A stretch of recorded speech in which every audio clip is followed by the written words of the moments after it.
राधे कृष्णा। आप सभी कार्तिक महात्म के 6ठे अध्याय का रसपान कर रहे हैं।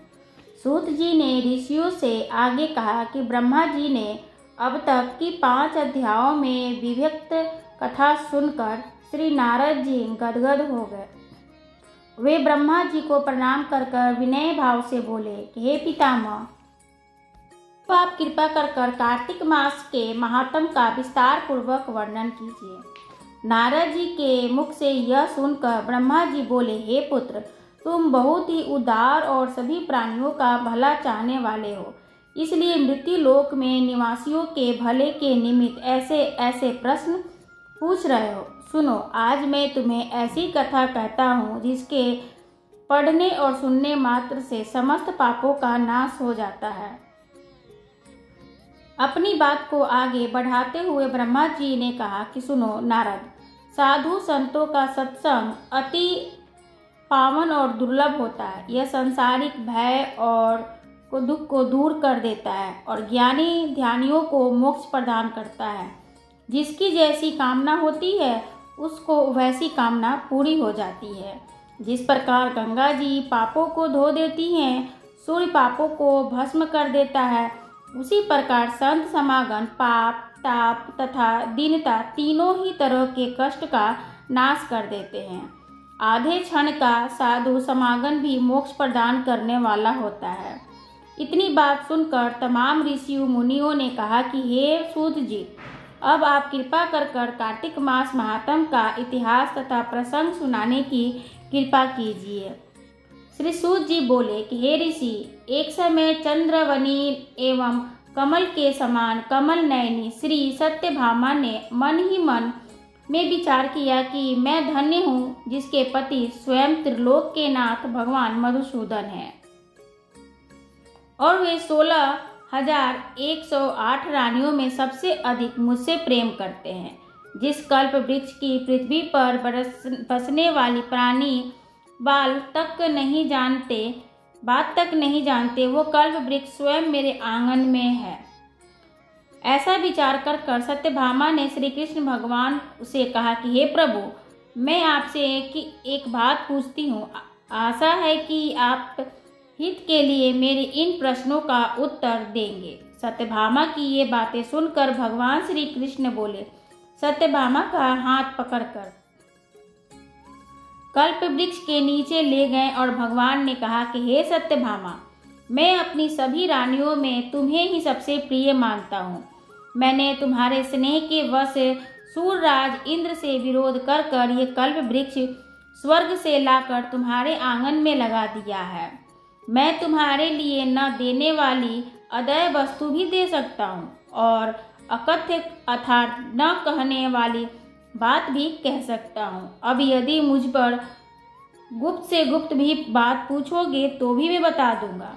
भगवान श्री कृष्ण की बात सुनकर सत्यभामा गदगद होकर बोली कि हे स्वामी, यदि आप मुझे इतने प्रसन्न हैं तो मुझे एक बात बताने की कृपा कीजिए। मैंने पूर्व जन्म में ऐसा कौन सा शुभ कार्य कृतज्ञ कार्य किया था जिससे मुझे आपकी अर्धांगिनी बनने का सौभाग्य प्राप्त हुआ है तथा आपके साथ गरुड़ पर बैठकर ब्रह्मलोक तथा इंद्रलोक में आने जाने का अवसर भी मिला है। हे नाथ, पूर्व जन्म में मैं कौन थी तथा किसकी कन्या थी, सो आप मुझे विस्तार पूर्वक सुनाने की कृपा कीजिए। सत्यभामा की यह बात सुनकर भगवान कृष्ण ने मुस्कुराकर बोले, हे सत्यभामे, मैं तुम्हें समस्त वृतांत विस्तार पूर्वक सुनाता हूँ।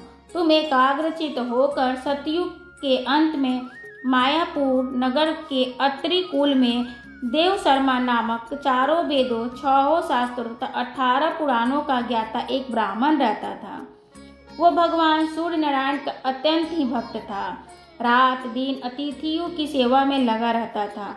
उसके कोई संतान नहीं थी, फिर भी बड़ी ही दयालु के यहाँ एक कन्या हुई जिसका नाम गुणवती रखा। देव शर्मा ने अपने एक शिष्य का नाम चंद्र प्रकाश रखा।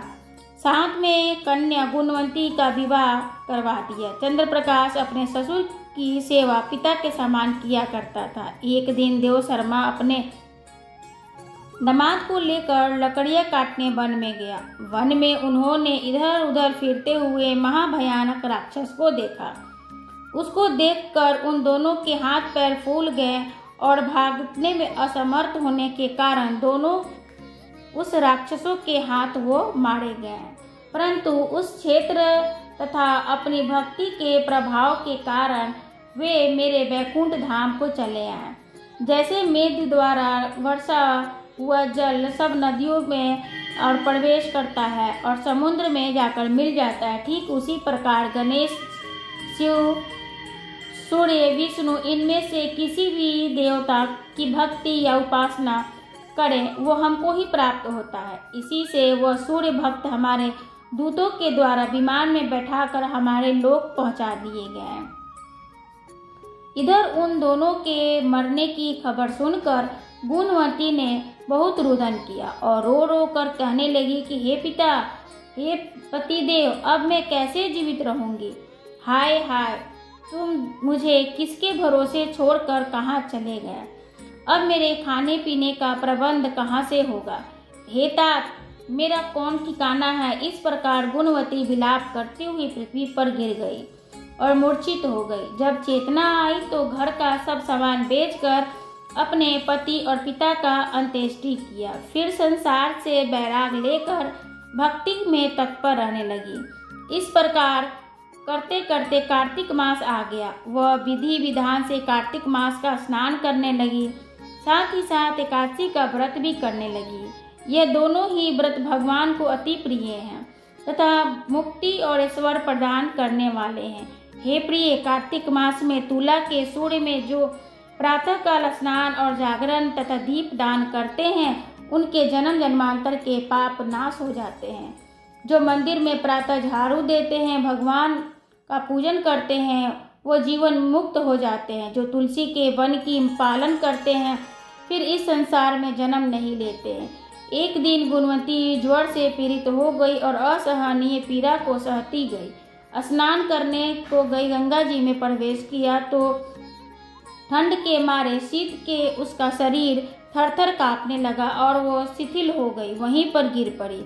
उसी समय विष्णु भगवान के दूत सुंदर विमान लेकर आए और उसे विमान में बैठाकर विष्णु लोक लेकर चले गए। सब कार्तिक के स्नान और व्रत का प्रभाव था। त्रेता युग के पश्चात द्वापर युग आ गया तो पृथ्वी पर कंस जैसे दैत्य का उत्पात हुआ। उस समय ब्रह्मा आदि समस्त देवताओं द्वारा प्रार्थना किए जाने पर पृथ्वी का भार उतारने को मैंने कृष्ण अवतार धारण किया। उस समय जितने भी हमारे विष्णु गण थे वे सब मेरे साथ यादव के रूप में ग्वाल वाल होकर पृथ्वी पर अवतरित हुए। देव शर्मा जो तुम्हारा पिता था वो भी पृथ्वी पर अवतरित हुआ। इस जन्म में देव शर्मा का नाम शस्त्राजित हुआ और चंद्र प्रकाश पृथ्वी पर जन्म धारण कर इस जन्म में अक्रूर जी बने। उस समय जन्म से गुणवंती हुई और तुम्हारी इस पृथ्वी पर जन्म धारण कर सत्यभामा हुई। कार्तिक के व्रत के प्रभाव से ही तुम हमारी प्रिय हो। तुमने अजन्म तुलसी के वृक्ष को सिंचन किया, पालन किया, इसी से तुम्हारे आंगन में एक कल्प वृक्ष है। और कार्तिक मास में तुमने जो दीप दान किया था इसी से तुम्हारे घर में लक्ष्मी का प्रकाश है। कार्तिक मास में व्रत आदि करके जो तुम्हें काया को कष्ट सहन किया है उसी से तुम मेरी अर्धांगिनी हो। जो कोई कार्तिक मास में व्रत आदि करता है वो मुझे तुम्हारे ही समान प्रिय होता है। हे प्रिय, अन्य दूसरे जप तप यज्ञ दान आदि कार्तिक मास के 16वें भाग की भी बराबर नहीं होता है। इति श्री 6वां अध्याय समाप्त। जय श्री कृष्ण।